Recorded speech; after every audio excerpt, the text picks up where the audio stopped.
السلام عليكم dhalinyaro soo dhawaada waa macalin Maxamuud cashkan waxaanu ku arki doonaa tobankan erey meesha noo saaran erey koowaad waa folk music waa nooc ka mid ah heesaha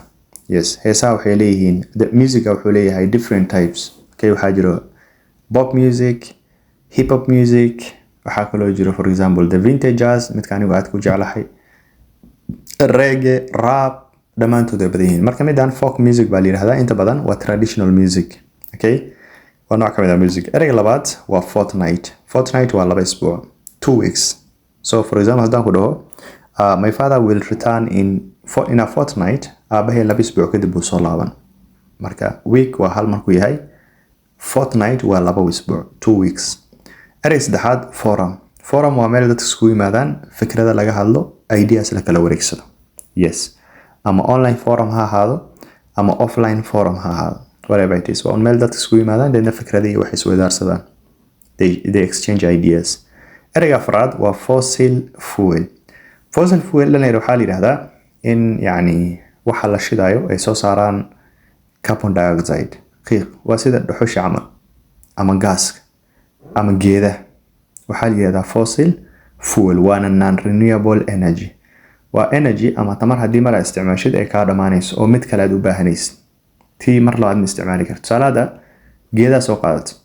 dab baa ku shidatay geedahaas hadday dhamaadaan dee waa dhamaadeen mar labaad ma isticmaali kartid ama sida kale gaaska gaariga batrool baa ku shubatay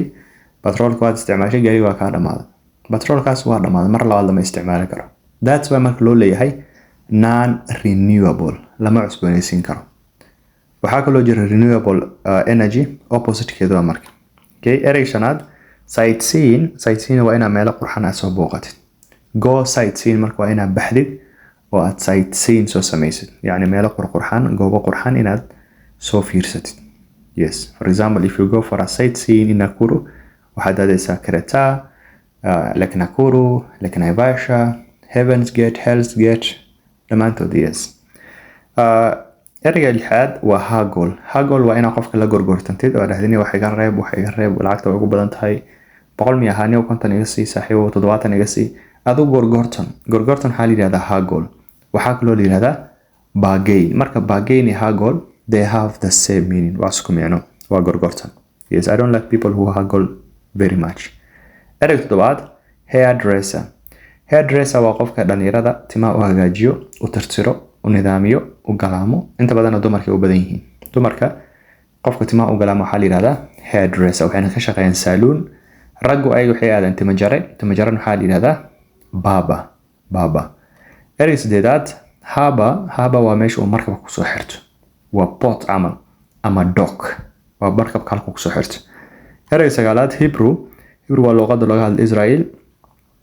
Israel iyaga waxay ku hadlaan Hebrew waa just luqad ka mid ah waa hore waxay ku hadli jireen Aramaic waa Nabi Ciise balse haatan waxay ku hadlaan Hebrew ereyga tobanaad u dambeeyo humid waa hawada markii ay kulushahay haddana qoyaan ay leedahay Soomaalida inta badan waxay u taqaanaa dhado kuleel baa jiro haddana hawada waxaa ka jirto qoyaan it's still there's moisture in the air Soomaalida dhada ayay dhahdaa cashka intaas ay ku yahay until next time stay safe and God bless you